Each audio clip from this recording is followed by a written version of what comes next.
Hey guys, Jimmy here, and I made a video on my car a few weeks ago regarding the belt screeching that I thought was the belt at the time, but it ended up not being the belt because I replaced the belt in that video, and the screeching was still there. So I ended up having to take it into the shop just because I thought, and I'm so happy right now, but I thought it was the air conditioning compressor, which you can see down there. Either the air conditioning compressor or the clutch, and you can see with these tight spaces, these tight tolerances down there, there's no way in heck I was going to be able to do that myself. So I was ready to pay, a lot of money to have that fixed. Didn't want to, but I knew that I was probably going to be expecting to pay a lot. So I take it in, and the guys tell me that, oh, that's not the compressor, that's just the tensioner pulley. So I ended up getting the tensioner pulley replaced, thinking, wow, that's it, that's just a tensioner pulley, I can't believe that that was the only issue, and I just was so happy, right? So they replaced the tensioner pulley because I did see the belt kind of slapping a lot, and that tensioner pulley that I had on there before, I did see that myself moving a lot. So I did suspect that a little bit, but I didn't think that that was the source of the loud squealing. So they replaced the tensioner pulley, and with this one that you're seeing now, this is a brand new German, whatever, it's made in Germany, it says on there somewhere, you can see. So paid a couple $100 for that, and obviously to diagnose the problem itself, but tensioner pulley, I could have obviously replaced that on my own, but being that I got a diagnosis and all that, and I just didn't have to deal with it, I was okay with it. But that wasn't the problem. I'm sure that did need to be replaced, and that's why I'm okay with it, because I know that it did. I did see it with my own eyes, the old tensioner pulley, slapping back and forth. So I know that it had to be replaced. What I'm kind of like okay with the price was, just really knowing that they had to diagnose the problem also. Something that was really kind of beyond me. I just had no clue where to start, and they basically said that it was the alternator. Obviously, you can see the alternator is missing here. So I brought it home. They wanted, $500 and some odd for the alternator, but the alternator I had was from AutoZone, and it had a lifetime warranty. Now, when I first had that alternator put in, it was, I took it to the shop, but had the shop put it in from AutoZone, and they were telling me how the thing, don't get an AutoZone alternator.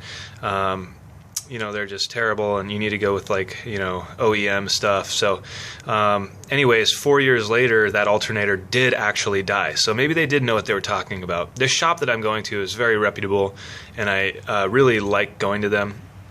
So the alternator died, long story short, and so I had to go get a new one. And so it was, I guess, the shaft of the alternator. I wish I would have filmed it for you guys, but when I would spin it, this one's almost silent, and it's perfectly stable. You can see the other one, it wobbled, back and forth, and you could hear it just as I spun it. So I didn't hear any loud pitched, belt screech sounds, but what I'm gathering is that the bearings in that other alternator, whenever they would start binding up, it would actually cause the belt to screech. I know that sound was the belt screeching because, it's very obvious when a belt is screeching, especially when you rev the motor while it's happening, and you can hear it get louder. So you know that the belt is slipping for some reason. And in my case, the reason was the bearings on the old alternator were just, seizing up. So got the new alternator here. Wasn't that difficult to take out. The downside is kind of ironic, but that I actually had to remove the tensioner pulley just to get to the alternator bolts, because you can't take the bolts out unless that tensioner pulley's gone. So you know, I mean, it's funny at this point. I'm just glad that it's taken care of. I know the shop that I took it to is very reputable, and you know, they gave me a legit part, so it's, you know, hopefully not. This will probably last me the rest of the life of this vehicle. And they diagnosed the problem in the first place and told me really what it was. So I'm fine with paying the you know, $200 that I paid to have all that done. But I'm about to put in this alternator, and I'll show you the process. So yeah, sorry for the long-winded conversation there. I just thought I'd get that kind of out of the way, and just so you guys know what I'm talking about here. But let's see if I can get this stupid, I mean, what is up with shop lights? Like, you can never get them in the right spot, ever. One other thing to note is this down here looks to be the location of the thermostat. So that was one thing that I was really curious on this motor. By the way, this is a 2005 Volkswagen Beetle 1.9 liter turbo diesel. So this is the, I'm almost, I mean, more than certain that this is the thermostat location. This seems to be the main water inlet or outlet. I don't know which it is really, but it's made out of plastic, which is pretty surprising. And I actually went, mine is bad, I think, but it is a fail-safe where it gets stuck open, so it's just throwing a code. But you know, at this point, AutoZone, they had the thermostat, but they didn't have the gasket, so I'm just not going to deal with it right now. Hopefully it'll be fine. At least I know where it is if I ever had to get to it again, and it wasn't too painful to get this stuff out, just a couple of bolts. 2 bolts for the alternator and 3 bolts for the tensioner pulley, and they're just pretty straightforward. I did have to remove this intake tube again, the one that connects, let's see, that one right there. Had to remove that, but that's no big deal. It's just those 2 clips right there. You can see those come out and go back in pretty easily with a pair of like needle nose pliers. So anyway, guys, let me get this thing in and I'll show you the rest. The alternator is back in there. I have not started it up yet. I've been fighting this thing for the last, I'd say, like 2 hours now, just trying to get that belt on, because that tensioner pulley, I don't know if that's normal on like European cars, or maybe that's normal on all cars, but nowadays, but this little let me get my finger down there, this little like notch here, that's the only way I can see to even be able to crank that tensioner pulley back.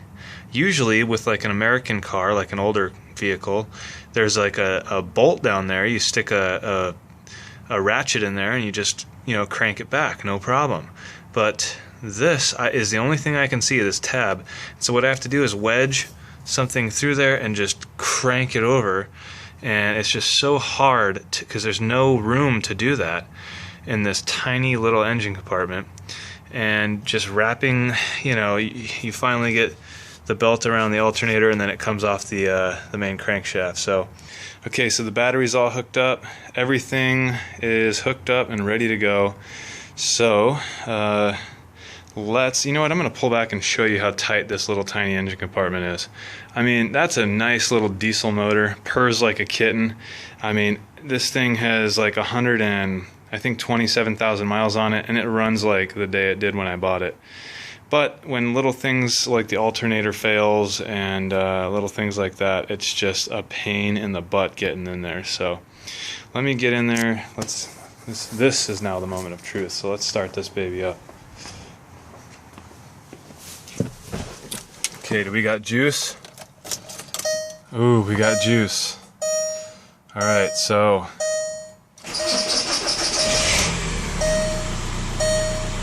uh-oh. I tell you what, guys, it sounds good.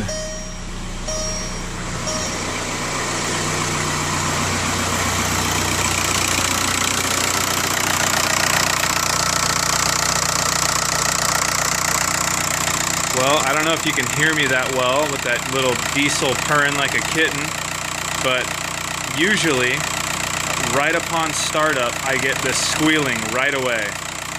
I have not heard the squealing, and it actually sounds smoother than it normally does. I can see that the tensioner pulley isn't moving like it used to, and the pulley on the actual alternator looks to be moving perfectly fine, whereas the other one was like shaking and rattling around. So wow, I'm just so happy right now. You know that feeling after you work really hard to get something done, and then it finally pans out?